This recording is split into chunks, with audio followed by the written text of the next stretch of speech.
کہ اس نظام شمسی کے اندر یہ کل کائنات، یہ پوری دنیا، کہ اللہ کی ہمارے اوپر جو مہربانی ہے، لیکن ہم منتظر رہتے ہیں مہربانی کے۔ اگر ہم گننے بیٹھیں تو جو مہربانی خالق کائنات کی ہمارے اوپر ہے، وہ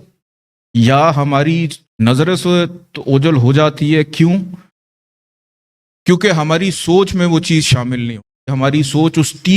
چیز پہ اٹک جاتی ہے جس کی ہمیں تمنا ہے۔ خواہشات ہیں، آرزوئیں ہیں، یہ وقت کے ساتھ ساتھ بدلتی رہتی ہیں۔ اور میں اکثر یہ بھی لوگوں کو کہتا ہوں کہ اگر پروردگار نے آپ کو 10 چیزیں دی ہیں مثال کے طور پہ، اور اگر 10 میں سے 2 چیزیں خراب ہیں، تو وہ جو 8 اچھی چیزیں ہیں ہمیں اس کو نظر انداز نہیں کرنا، ہمیں ان 8 اچھی چیزوں پہ نظر ثانی کرنی چاہیے۔ کہ خالق کائنات نے جب یہ نظام شمسی بنایا ہوگا، جب یہ کائنات بنائی ہوگی، جب یہ تخلیق کی ہوگی، تو اس کے اندر جنات بھی بنے، حیوانات بھی بنے، ذرات بھی بنے، پودے بھی بنے، درخت بھی بنے۔ ہم جتنے یہاں پہ بیٹھے ہیں، جو اس وقت ہمیں دیکھ رہے ہیں، ہم نے تو کہا نہیں، ہم نے مانگا نہیں، ہمیں انسان بنا دیا۔ تو مجھے کہیں نہ کہیں لگتا ہے کہ وہ ہمارے پہ مہربان ہے کہ کچھ ایسی مخلوقات ہیں کہ جن کو ہم دیکھنا نہیں چاہتے یا دیکھتے ہیں تو ہم خوف کھاتے ہیں۔ جیسے ہمارے آج کل کے بچے جو ہیں کاکروچ سے، چھپکلی سے، چوہوں سے ڈر جاتے ہیں، لیکن وہ چاہتا تو ہمیں کچھ بھی بنا دیتا۔ مہربانی یہ ہوئی کہ ہمیں انسان بنا دیا، تو مجھے یہ لگا کہ شاید وہ ہم پہ مہربان ہے۔ اور انسانوں میں اچھا انسان لگتا ہے بہت ہی زیادہ مہربان ہے، اور اس سے زیادہ اس کی مہربانی کیا کہ ہمیں اشرف المخلوقات بنا دی۔ اتنی بڑی مہربانی کر دی ہمارے اوپر کہ کہیں نہ کہیں کوئی مہربانی تو ہے، اور ہم تلاش کر رہے ہیں اس کی مہربانی۔ کہ کسی کو قرض کا مسئلہ ہے، کسی کو مرض کا مسئلہ ہے، کوئی قید میں ہے، کوئی آزاد ہے، اور کوئی بہت ہی زیادہ آزاد ہو چکا ہے کہ اس کے شعور میں، اس کی سوچ میں ہی خالق کائنات اس کا تصور ہی نہیں آ رہا، اور وہ تلاش میں ہے کہ میرے پہ کوئی مہربانی ہو جائے۔ کہ جہاں پہ اس نے ہمیں انسان اور انسانوں میں اچھا انسان بنا کے مہربانی کی کہ لگتا ہے مہربان ہے، وہاں پہ اس نے ہمیں ایک ڈیزگنیشن دے دی، ہمیں ایک نام دے دیا، ہمیں ایک پہچان دے دی، ہمیں ایک شکل دے دی۔ تو پھر مجھے لگا کہ شاید مہربان ہے کہ جو ہمیں اتنی خوبصورت شکل دے دی۔ پھر ہمارے رشتہ دار بنا دیے، ہمارے خاندان بنا دیے، ہمارے قبیلے بنا دیے، کہ ہم کسی سے دل کا حال کہہ سکیں، کوئی ہمارا دل کا حال سن سکے، کوئی مشکلات میں ہمارا دامن تھام سکے، کوئی ہمیں بھٹکے ہوئے کو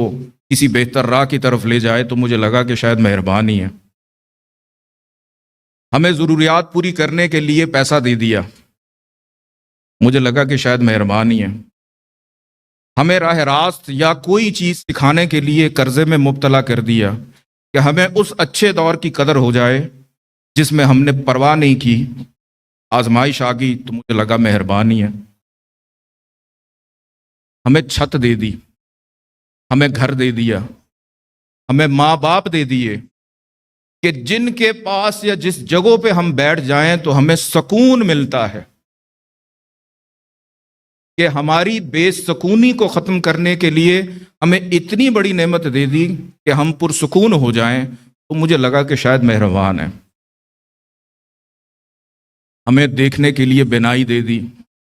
ہم نظارے کر رہے ہیں، ہم کسی کو پسند کر رہے ہیں، کسی کو ناپسند کر رہے ہیں، حالانکہ ہم اس قابل ہی نہیں کہ ہم کسی کو ناپسند کریں۔ تو مجھے لگا کہ شاید مہربان ہے. ہمیں ایک زبان دے دی جو چلتے ہوئے بولتے ہوئے تھکتی نہیں، جو تلوار سے بھی تیز ہے. اس میں ایک نعمت یہ دے دی کہ ہم جو کھائیں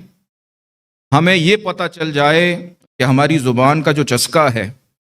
کہ گوشت کیا ہے، سبزی کیا ہے.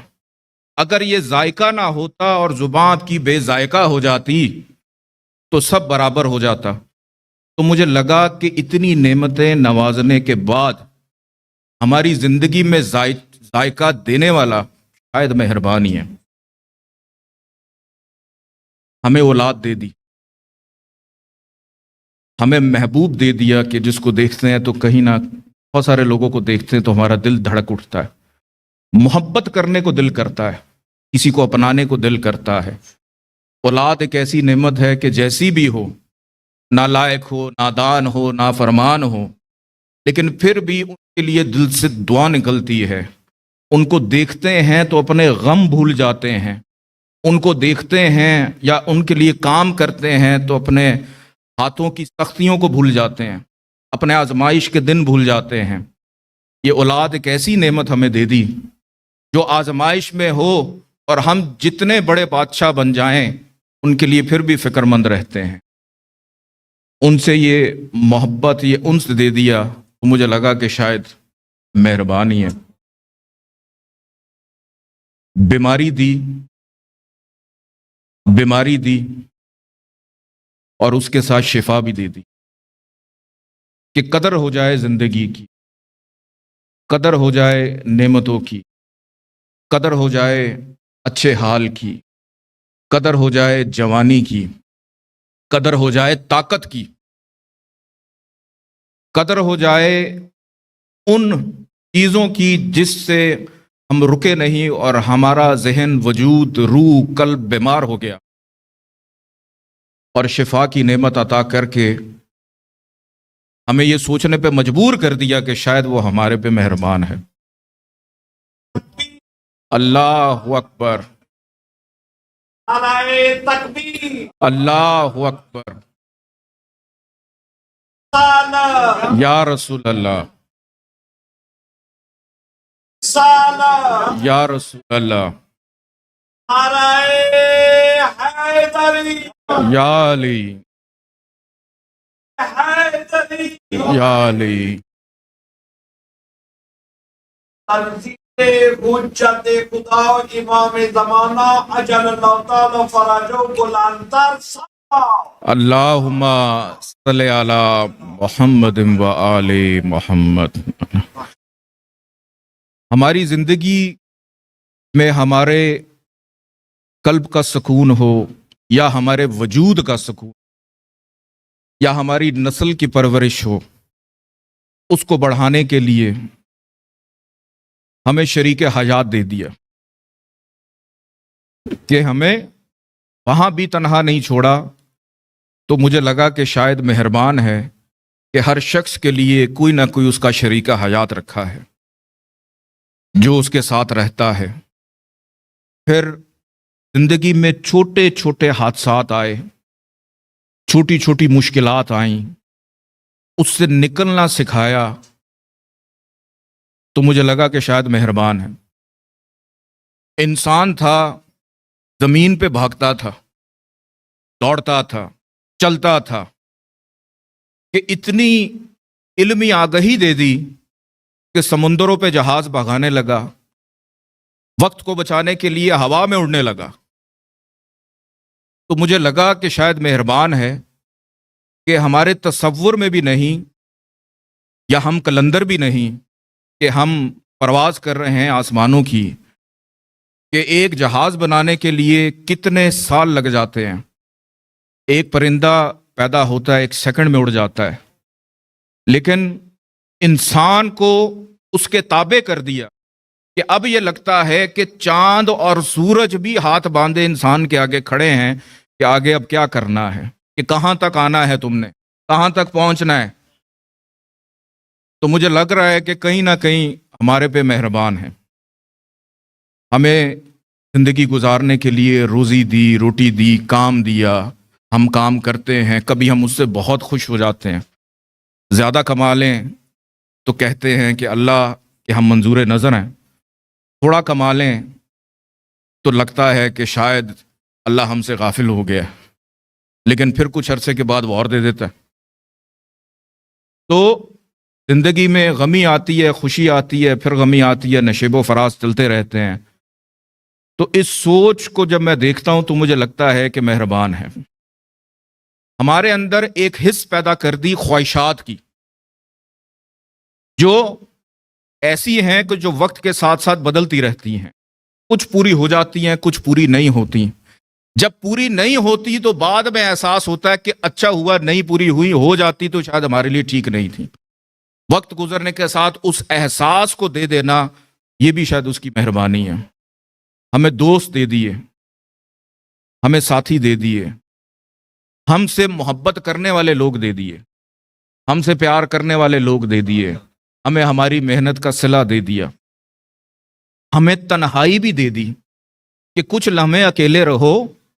تنہا رہو، قید میں نہیں، ذہنی قید میں بھلے رہو، تاکہ تمہیں یہ احساس ہو جائے کہ تمہیں پیدا کرنے والا کون ہے، تمہیں سنبھالنے والا کون ہے، تمہیں چلانے والا کون ہے۔ کہ کبھی ہمیں شب میں بیٹھ کے اپنے آپ کو یاد کرنا سکھا دیا، کبھی لمحہ لمحہ شکر کرنے کا طریقہ سکھا دیا، تو مجھے لگا کہ شاید ہم پہ مہربان ہیں، کہ اس کی اتنی مہربانیاں جو ہم نے نہیں مانگی ہیں، نہ آپ نے مانگی نہ میں نے مانگی، ہم صرف کوشش، ہم دن رات گزار رہے ہیں، ہمیں نہیں پتا صبح اٹھیں گے اس دنیا میں ہوں گے یا مٹی کے تلے ہوں گے، ہمیں نہیں پتا۔ کہ نہ مانگا اتنا کچھ دے دیا، اور پھر مجھے لگا کہ ہم نے مانگا ہی نہیں، اس کے باوجود اپنے محبوب حضرت محمد مصطفیٰ صلی اللہ علیہ وآلہ وسلم کا سایہ ہمارے اوپر، ہم نے مانگا ہی نہیں، ہمیں ان کی امت میں سے قرار دے دیا، ہمیں ان کا عاشق بنا دیا، مانگا ہی نہیں، دار اسلام میں داخل کر دیا، بغیر مانگی کر دیا، بن مانگے کر دیا۔ اس کی اتنی مہربانی ہے کہ اللہ کی مہربانی جو تلاش کرتے ہیں، جو ڈھونڈتے ہیں، ان کو میں یہ کہنا چاہوں گا کہ اللہ کی مہربانی کا انتظار ہمیں نہیں کرنا۔ ہم جس حال میں بیٹھے ہیں، جس حال میں موجود ہیں، یہی اس کی مہربانی ہے کہ بن مانگے ہی اتنا کچھ وہ دے رہا ہے، اتنا کچھ عطا کر رہا ہے، یہ فکر یہ سوچ دے رہا ہے کہ اللہ کو اگر ہم ڈھونڈنے نکلیں تو یہ دنیا کل کائنات بہت بڑی ہے، لیکن دوسری طرف کہ بندے سے دور ہے، لیکن دوسری طرف کہتا ہے کہ میں بندے کی شہرک سے بھی زیادہ قریب ہوں، فی انفسکم، کہ سانسوں کے اندر شہرک سے قریب۔ تو کبھی ہم بھی اپنی شہرک کے قریب بیٹھ جائیں، تھوڑا سا اس کا شکر ادا کر دیں، اس کی کبھی کو مہربانی کر دیں کہ وہ تو خود ہی لیے بیٹھا ہے آغوش توجہ میں۔ ایک چھوٹا سا آپ کو شعر سناتا ہوں، اسی میں سمجھ آ جائے گا کہ ہم اپنے آپ ہی میں تجھے ڈھونڈتے رہے، ہم اپنے آپ میں ہی تجھے ڈھونڈتے رہے، ہم اپنے آپ میں ہی تجھے ڈھونڈتے رہے، تیرے مسافروں کا سفر گھر میں ہی کٹ گیا۔ کہ اللہ کو یاد کرنا، اللہ کی طرف رجوع کرنا، اللہ کو تلاش نہیں کرنا، آپ کا انداز ہی اللہ کا رجوع ہے، آپ کا انداز ہی اللہ کی طرف توجہ ہے۔ آپ کا جو انداز کا ہو جائے تو اللہ ہمہ حال ہے،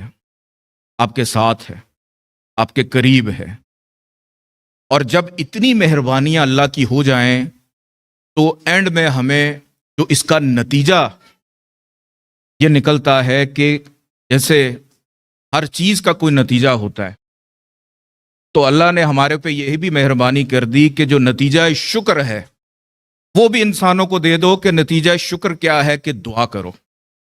دعا نتیجہ شکر ہے۔ اس کی مہربانی کا شکر ادا کرنے کا نتیجہ یہ ہے کہ ہم اپنے رب کے حضور، اس کی بارگاہ میں، اللہ تو ہر جگہ ہے نا، کوئی عمرے پہ جائے، حج پہ جائے، زیارات پہ جائے تو یہ کہہ دیتے ہیں کہ وہاں جاؤ تو میرے لیے دعا کرنا. اب جو نہیں جا رہے ان کا کیا قصور ہے؟ تو ان کا نتیجہ شکر یہ ہے کہ آپ جس بھی حال میں ہیں آپ اپنے رب سے دعا کریں کہ اس نے جہاں پہ 3-4 خرابیاں دے دی ہیں وہاں پہ 7-8 چیزیں جو اچھی میرے لیے رکھی ہیں، میں انہی کو دیکھ کر مسکراتا رہوں اور اپنی زندگی کو بہتر انداز میں گزارتا رہوں.